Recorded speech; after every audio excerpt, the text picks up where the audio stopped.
Paper was like gold in medieval times.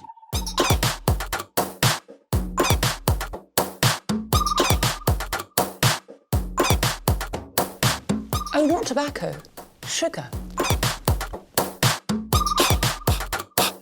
That everything we thought we knew about the world might turn out to be completely wrong.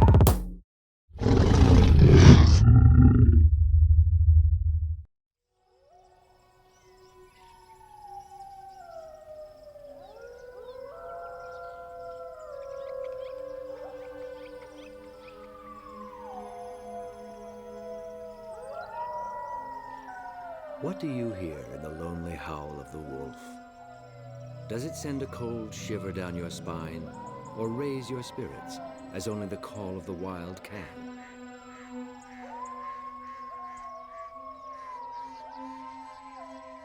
Myth, fable, and blatant lies plague the wolf like no other species. No more controversial animal lives. None is so hated, none so misunderstood. In the wilderness or in our living rooms, the howl of the wolf speaks to us in many ways. Yet rarely do we listen.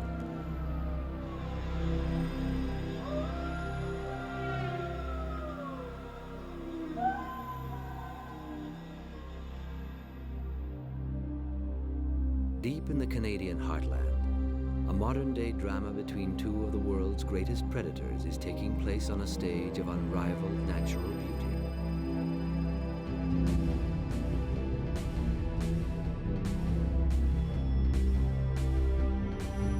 Algonquin Park is one of the largest and oldest wilderness parks in North America.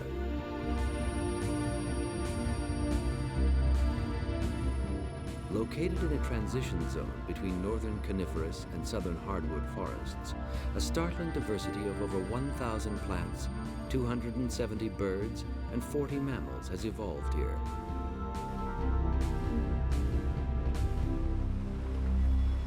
Observing wolves in the wild is a rare experience.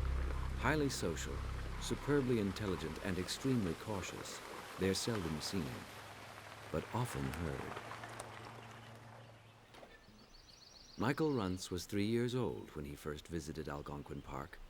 40 years later, his childhood fascination has become a lifelong passion.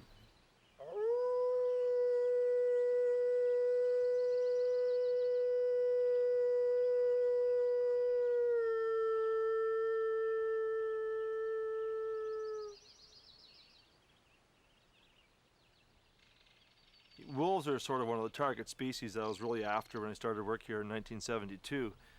And the very first time I met a wolf was by its voice, as is the standard way to meet wolves here in Algonquin Park. And it was a nice dark night. We were tracking wolves, trying to locate wolves by foot. We walked up this wonderful Portash trail into the dark night, and there it was, a howling from the distant lakeshore.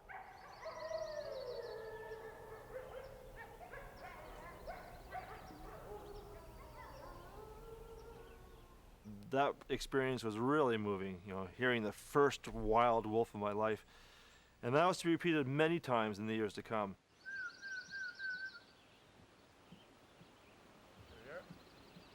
Over those years, I've been supposedly working, but really just enjoying myself. This park is a phenomenal park. It's one of these places that is unique for its feel.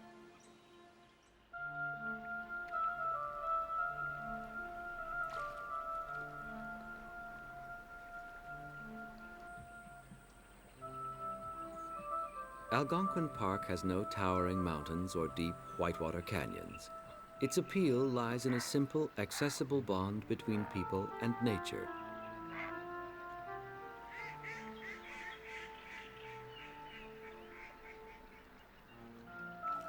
For many, it's the site of their first canoe trip, their first sighting of a moose or deer, their first symphony of wolf howls by starlight. But the park is wild, complex, and fragile, a place that takes a lifetime to know intimately.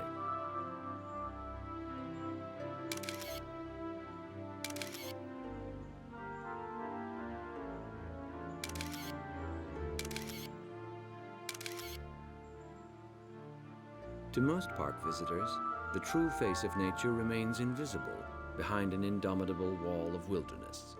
It's just there, naturally. But not to John and Mary Theberge. They too have spent a lifetime in the park, learning the lexicon of its most indomitable animal. My relationship with Algonquin wolves began by chance when I was assigned to a wolf biologist named Douglas Pimlott, who worked for the then Ontario Department of Lands and Forests when I was in grade 13. We knew nothing about ecology of wolves. We were starting at sort of square one. He wasn't keen on getting into radio telemetry, which we've used extensively, and found out a lot about wolves from the technology was young then and uncertain. So we used howling to try to find wolves, and I canoed the park twice over at night. It's only in recent years I've seen a lot of these lakes, howling at them, conducting census work.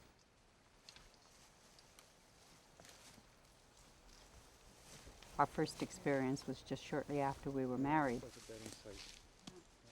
And John suggested that we come for a canoe trip up to Algonquin Park, and I naively said, well, do we have a tent? He said, no. I said, well, where will we sleep? Well, under the canoe will be fine if it rains. So as it happened, it did rain during the night, and the sleeping bag was completely wet. Fog came in and just blanketed the whole area. In the morning when we got up, you couldn't see anything, but we did give a howl and had a response from some wolves and decided to paddle out to where the response came from. And gradually the fog did lift. And lo and behold, just above us on the rock, 3 wolves appeared. Well, I guess I could have had my walking papers at that point and left the marriage, but I didn't. It was the most exhilarating experience I had. It was my introduction to wolves. And 37 years later, I'm still here in the game.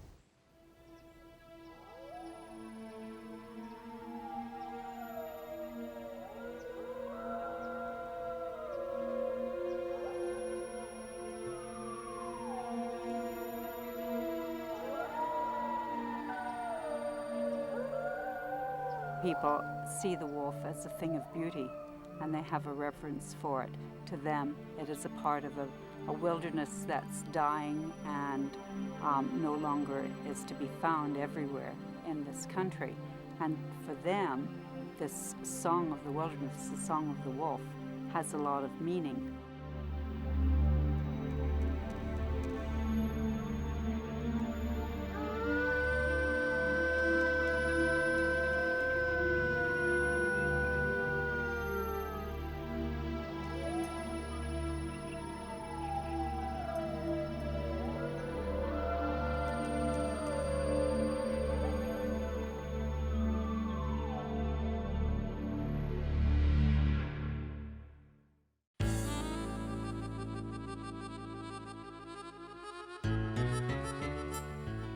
Established in 1893, Algonquin Park is renowned for its lush wilderness and diverse wildlife.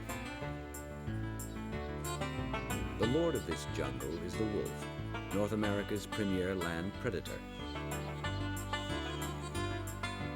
The wolf is considered a keystone species, maintaining the wild, natural balance by regulating the populations of all other species.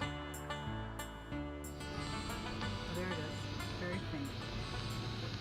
Go to the bend in the road there and maybe try for the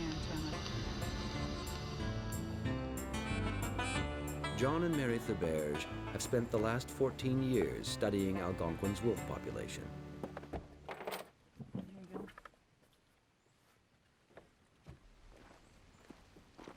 Although they rarely see one, they know more about the wolves here than anyone else in the world. By tracking radio-collared animals, they can analyze movement patterns and ultimately wolf behavior, most of it hidden behind the facade of thick forests. Do you have a bearing on it? Just a minute. It's faint, so it's not going to be a great bearing, but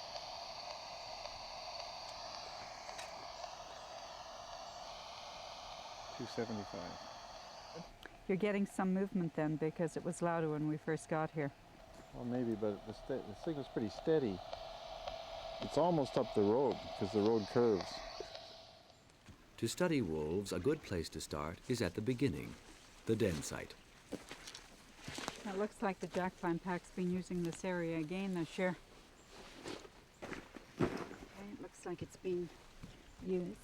You can see the claw marks on the side. See these claw marks over here? These are new from last year. That whole area is new. That's dug Yeah. back in there. Have you got a flashlight? I do.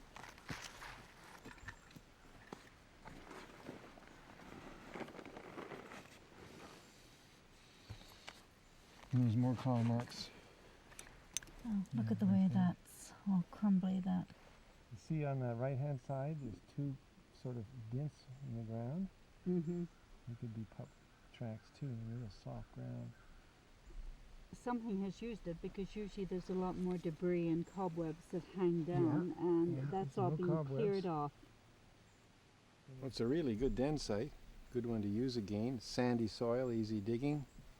It's high on a south-facing slope. Actually, when you look at the trails, they're like a spoke coming in on a wheel. They're definitely coming into a central place, and they're more used than they were last year.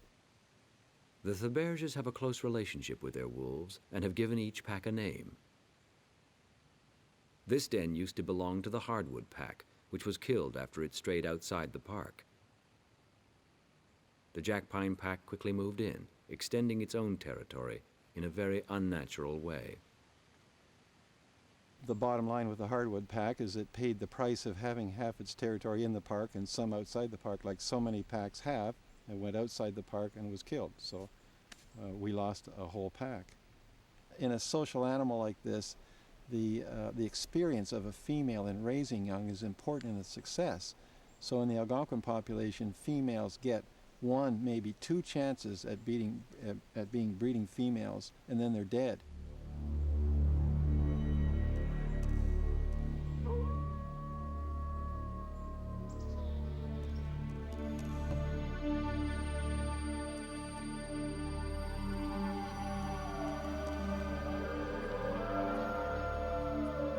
After a decade of research, the Theberges concluded that Algonquin's wolf population was plummeting to dangerously low levels due to merciless hunting outside the park. Their conclusions created a controversy over the protection of wolves, but it was only the beginning. In 1998, after several more years of genetic analysis, they made an amazing discovery. One of the really big surprises in our research, which we thought was a study of the gray wolf, is that that's not the wolf that's here at all. To everybody's surprise, the genetics results discovered that we really have been studying the red wolf, not the gray wolf. There's two species of wolves in the world, both live in North America, the red wolf and the gray wolf.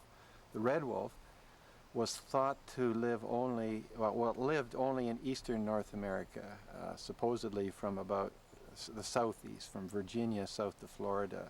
Gray wolves inhabited the rest of North America. But red wolves became extinct in the wild in about 1965 or 1970. There's only one wild red wolf population. It was reintroduced at great expense by the U.S. government in North Carolina, some captive stock. So this looks like a species about to go out of existence, and to everybody's surprise, we suddenly find another population of it, and it's here in Algonquin Park.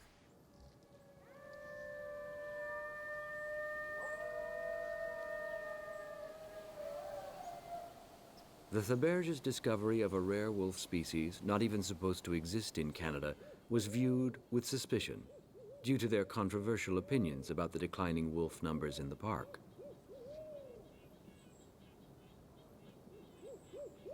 Even Michael Runtz wasn't convinced at first.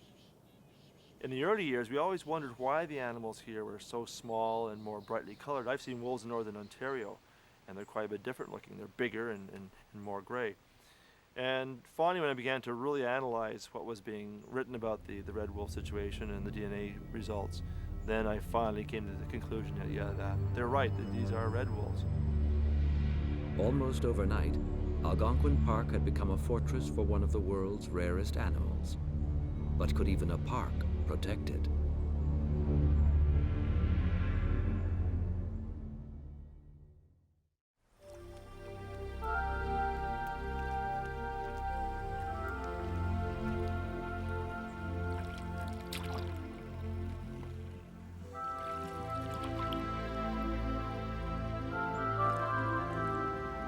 There's not many ways to get around the park apart from on foot or by canoe. But that's the beauty of the park. It's got this great network of lakes and rivers and streams, and you can paddle almost anywhere. Now, of course, there are some carry points, some portages to deal with, but they aren't that bad. And actually, it's kind of fun carrying an 80-pound canoe in your camera gear over a 2-kilometer portage. It's good for you. Algonquin Park is laced with 1,600 kilometers of canoe routes, and Michael Runtz has probably traveled on every one as a leading park naturalist and photographer.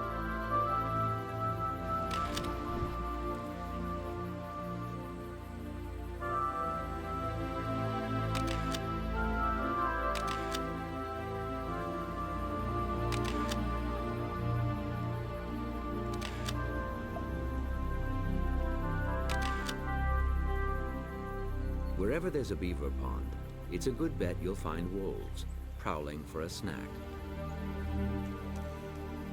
Of all animals other than the wolf, the beaver has the most powerful impact on this ecosystem. Throughout Algonquin, there are thousands of beaver ponds, which create habitats for a lot of other animals. The ponds, for example, support water plants which are high in sodium and a favorite food of the moose.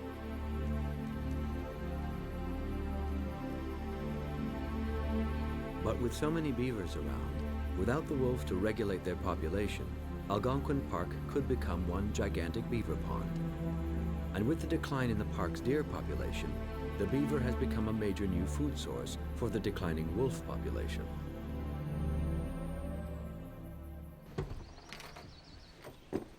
To study one of nature's most elusive animals, wolf scat has become an important research tool for John and Mary Theberge. Two scats here. Scat is another form of communication. To scientists, it tells a tale of current or changing eating habits. To wolves, animals who live in a world mapped out by scent, it marks their territory. Yeah. That one? But this one's older than the other one, and there's quite a bit of coarse hair in there. Could be the deer or moose. Yeah, I don't see any beaver in it. The other one looked like it could have some beaver when it was, but this one seems far coarser than a beaver hair would be. Yeah. Well, there are no tracks on the road either, so. Okay. We collect about 1,000 scats a year, and from that we can analyze what the wolves are eating. Their diet consists of approximately 1/3 beaver, 1/3 moose, 1/3 deer. This has been different from the 1960s, where the diet was primarily 80% deer. Wolves defecate not just for the normal purposes, but they also mark their territories with the scats. That's why we left part of the scat there, because if we didn't, we would take away this territorial marking. Other wolves come along and realize the territory's occupied. That olfactory sac is 14 times larger than ours, and some behaviorists have estimated that their sense of smell then is developed 100 times more than ours. So that offers a whole spectrum to them that we don't have. It can read a whole story into the scent path of various animals.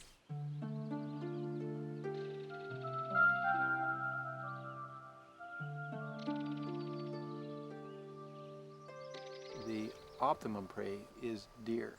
Deer sort of jerk the wolves around the most. When the deer migrate, the wolves won't migrate with them. It's the energy package about maximum, optimum for them in terms of energy expended versus energy gained back, whereas beaver are only eaten in large numbers when deer are low numbers, unavailable, because they spend a lot of energy and only get a small amount back.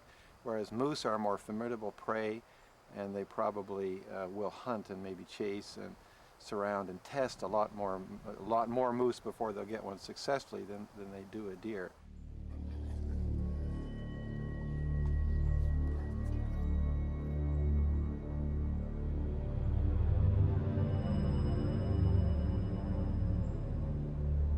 Algonquin wolves do eat more beaver than most other wolves, but deer remains their primary food source. Hunting in packs, they prey on older or weaker animals, which are easier to hunt down. And when they do, their legacy as the world's most ruthless land predator is easy to understand.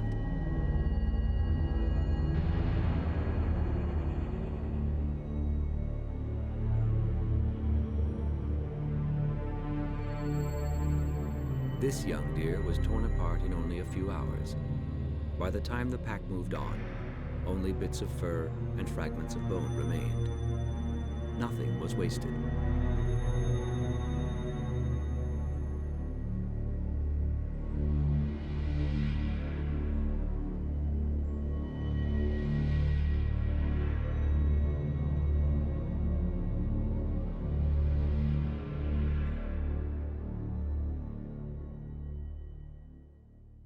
Got some really fresh wolf droppings over here.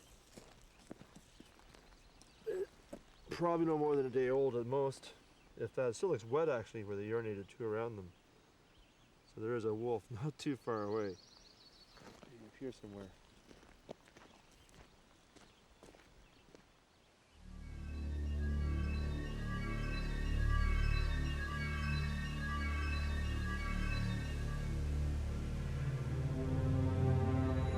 The highly organized social structure of the wolf pack is key to hunting the largest of all the prey animals.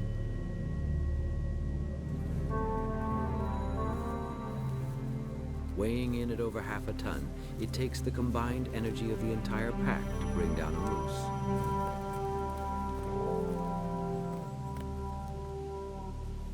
In autumn, moose leave the sanctuary of wetlands behind to begin the annual rut.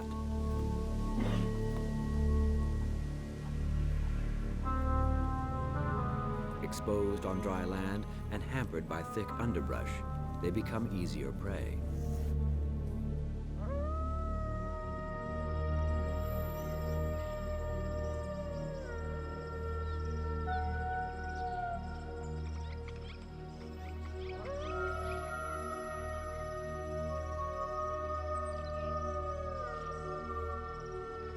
It's early October now. There's a beautiful frost on the plants this morning. Nice mist over the water.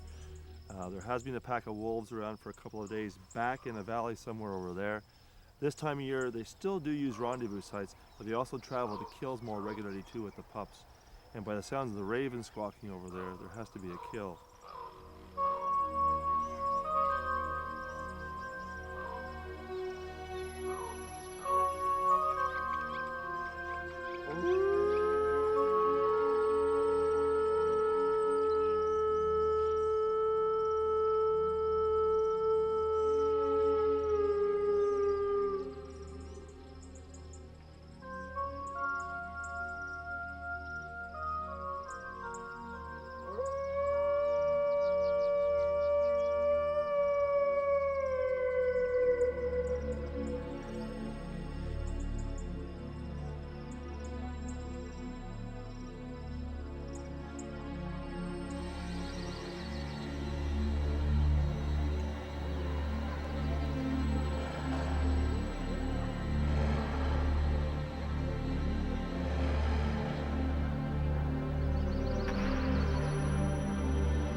This is why that pack of wolves is around here. There's not much left. In fact, they're chewing on the bones for the marrow content. There's all kinds of signs around here of a great struggle, broken off branches and fairly large saplings smashed right down. Wolves don't kill and then waste their food and go off and kill something else. When they kill an animal like a moose, they stay and they feast on it for days. And this animal here fed not only wolves, but ravens and perhaps fish or marten, even a fox. A lot of things benefit from a wolf-killed animal.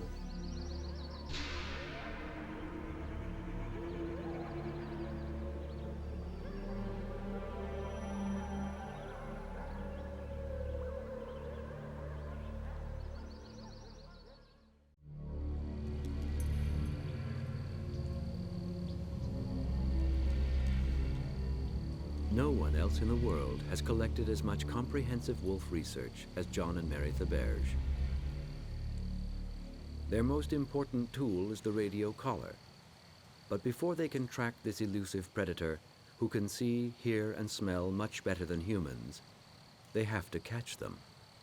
We have to approach the animal very quietly and very cautiously, not for fear for ourselves, but because we don't want the animal disturbed. We don't want the animal to be too frightened. We don't want this, it's a harrowing experience for it, being trapped, being caught, and having humans approach, because most humans kill them when they're in this situation. Now, we could go up to it with a syringe and sedate it, but again we find that the animal is so frightened of us that it develops a lot of anxiety behavior and begins jumping and trying to get away. So John will try to divert it, and I will approach it with a poke stick that's about 6 feet long, and it doesn't even notice this poke stick, and I close the syringe and inject it with the drug. We trap these animals, we do them with humane traps that are made for research with offset jaws and padded jaws and all the rest of it, and take all sorts of care not to damage these animals.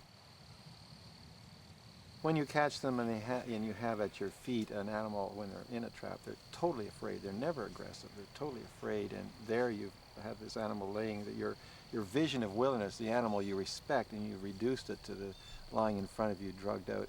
It's very emotional, very difficult. It's not been a pleasant part of the research for us, but it's been a necessity. At that point, the next thing we do is put on the collar.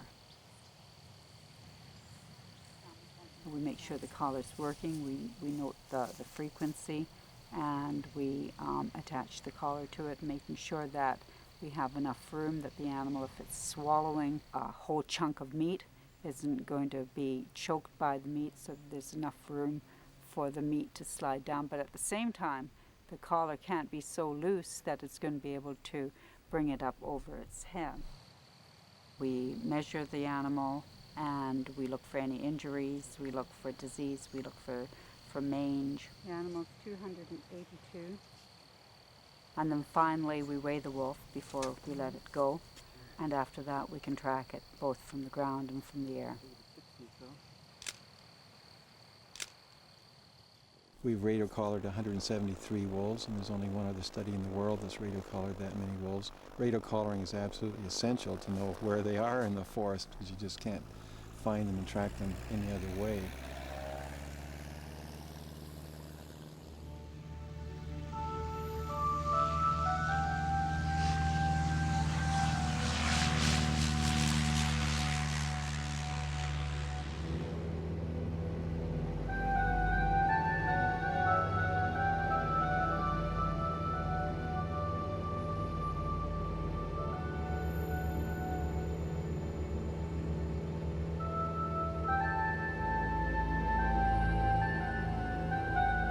Everything that you see in this park is an interconnected web.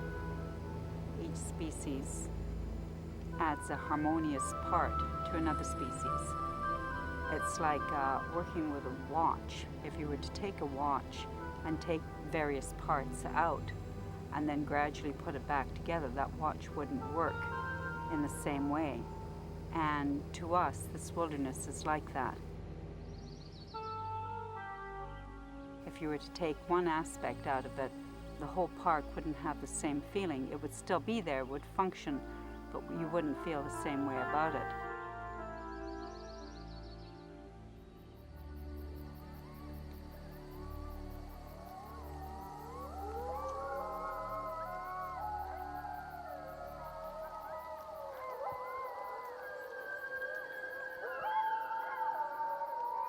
Often wolves may be traveling a couple of kilometers away, and we may think of them as single wolves out there, but they're actually in touch with each other. They know where each other are. Their trails may braid back and forth now and again. They're really hunting as one unit.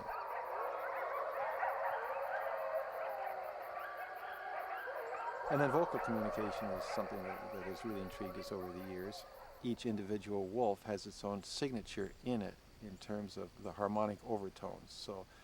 So wolves have differences, just like you could identify two different singing humans singing the same song. You know the different person, you identify them on the basis of their harmonic overtones. Wolves have their own harmonic overtones. But most interesting is we discovered that the wolf's ear, its ability to differentiate these overtones, is much more sensitive than the human ear. So they know when they hear a howl, whether it's a member of their own pack or whether it's some other wolf from another pack. We have found that when two wolves have been giving the same resonant deep howls but haven't been together and eventually do come together, if one is a subordinate animal, it'll change the howl that's it's eliciting to a far more treble, timorous howl and not have the resonant tones in it. We found that when a wolf is killed, that the other animals grieve for it. We call this a mourn howl. It definitely descends in scale and has a very, very definitive sound of its own.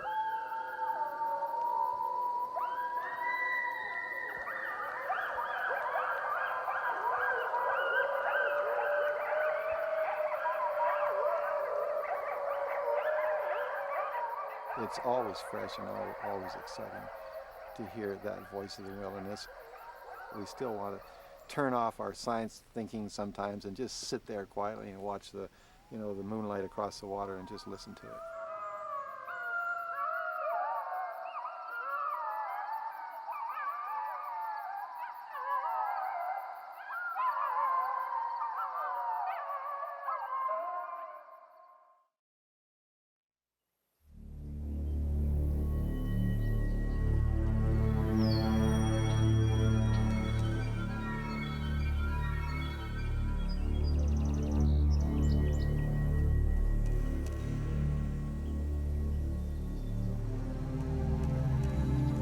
It is the wolf that makes Algonquin Park wild.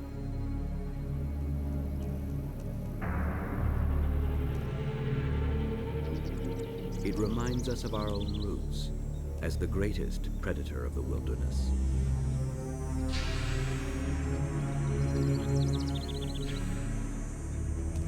Nature's harshest rules are rarely seen by visitors to the park. Neither are the unforgiving laws of the men who made it. Until 1958, wolves inside its boundaries were hunted almost to extinction by the park's own wardens. Even here, the perception of raw, untamed nature is not the reality.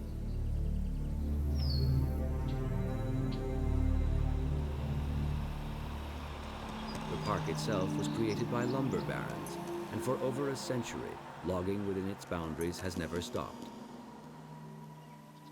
Hunting is also allowed in about 40% of the park's territory, although the wolf is not one of the hunted.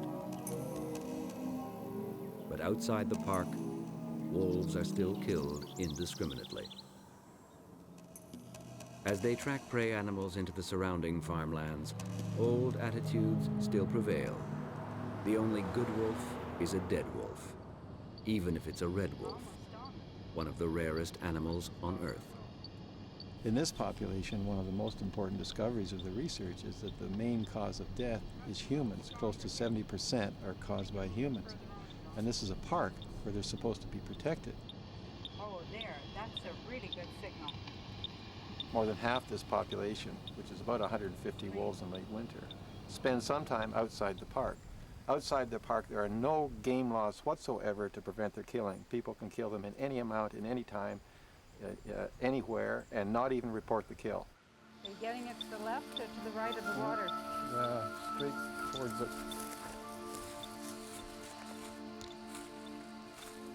There are people that are killing wolves out there just because they hate them.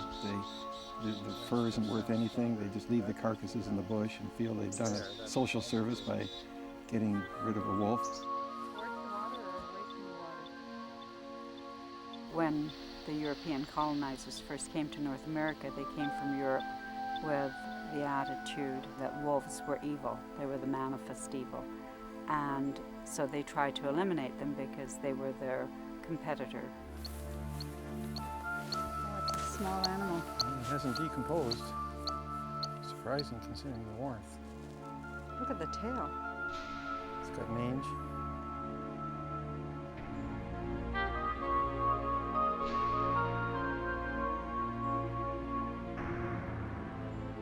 Basically, Ontario has the laxest laws for protecting wolves anywhere in North America or in the world apart from Russia. As far as killing wolves, you don't need to have anything but a small game license. A landowner can kill them in any amount at any time of year without any bag limit. And the same goes for a person with a small game license. You have to have a license for killing a bear. You have to have a license for killing a moose, a deer, even a raccoon. Can we not give the wolf the same amount of respect as we are for the rest of the animals within this system?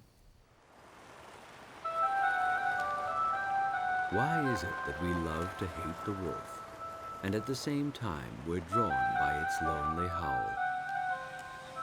Every year in late August, hundreds of people travel to the park for a late-night wolf howl. It's a sign that attitudes may be changing. If wolves don't answer back, it does not mean that wolves are not here. It means they could be here and they're choosing not to answer back, or they have been here today, they're off hunting, and may come back later on this evening.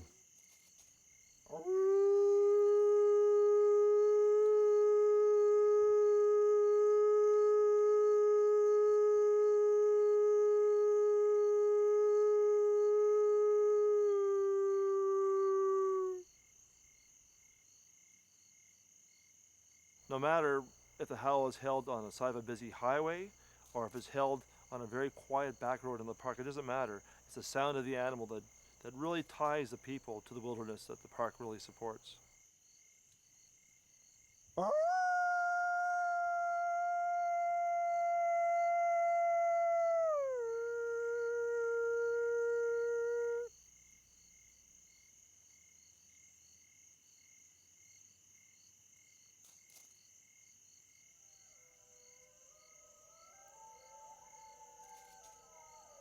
It's a mythical animal.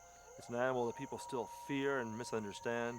So to have a chance of going somewhere and actually hearing a wolf howl, that is a really big thrill for most people. Twice on howls right here, we had a wolf come out. We actually heard her walking in the woods beside us, and it came up between the cars as we were leaving. Twice we saw a wolf from this very site. Outside the park, there still remains a fairly strong anti-wolf sentiment. And that certainly, I think, has been softened over the last few decades by the park's public wolf howl program. Not only is it educating people, but it's showing local people that the wolves are a major draw, and that means an economic gain for them if they are smart about it.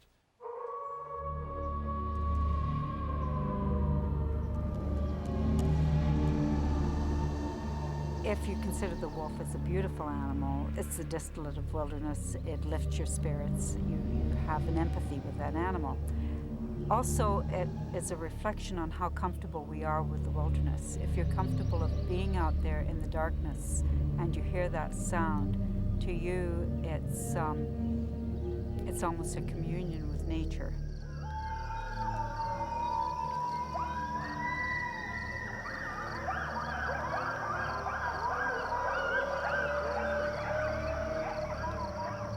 If you're not comfortable with being in the wilderness, if you're frightened of the dark, if you're frightened of what's out there, then that is a harrowing sound, it's a harrowing experience.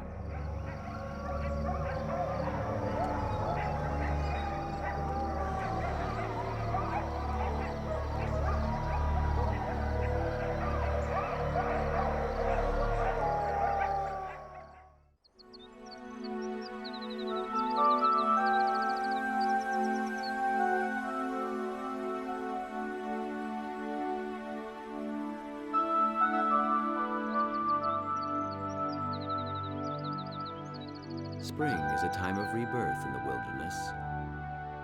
As the snow melts, animals awaken from their long winter's night to feast once again on the bounty of a new day. As winter gives way to spring, the residue of nature's most unforgiving season is revealed.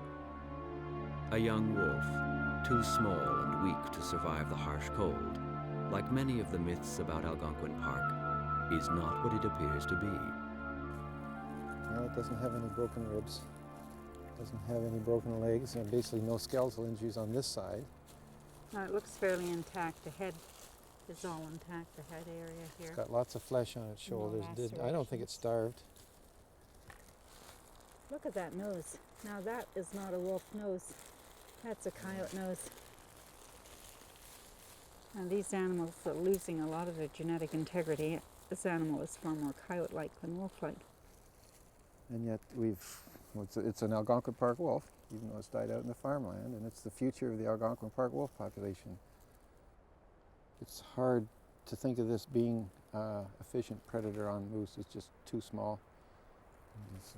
In the years of our study, in just 14 years, the percent of females less than 50 pounds is statistically greater, so the animals are getting smaller.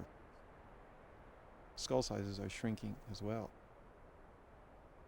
And genetically, the geneticists tell us of the genetic evidence that there's an increase in, using a genetics term, coyote-type haplotypes in the population rather than wolf-type.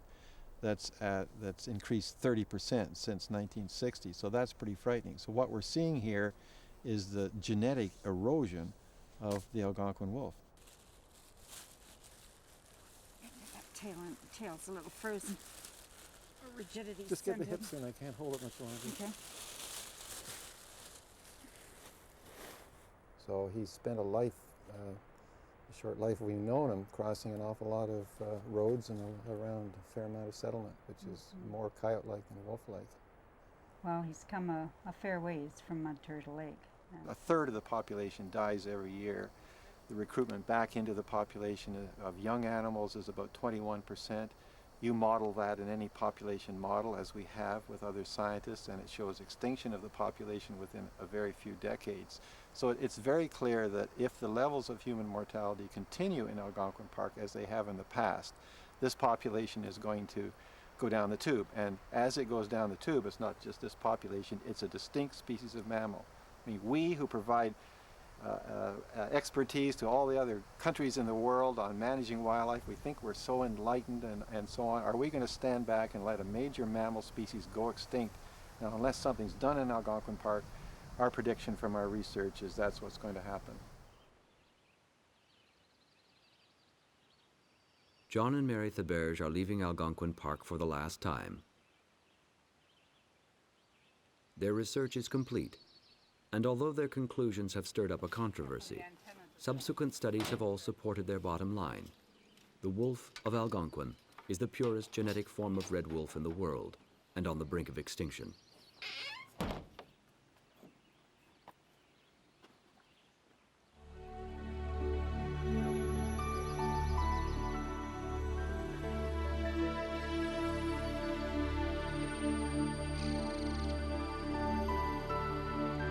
In North America, there has never been a documented case of wolves hunting and killing a human being. Yet no more controversial animal lives. None is more misunderstood.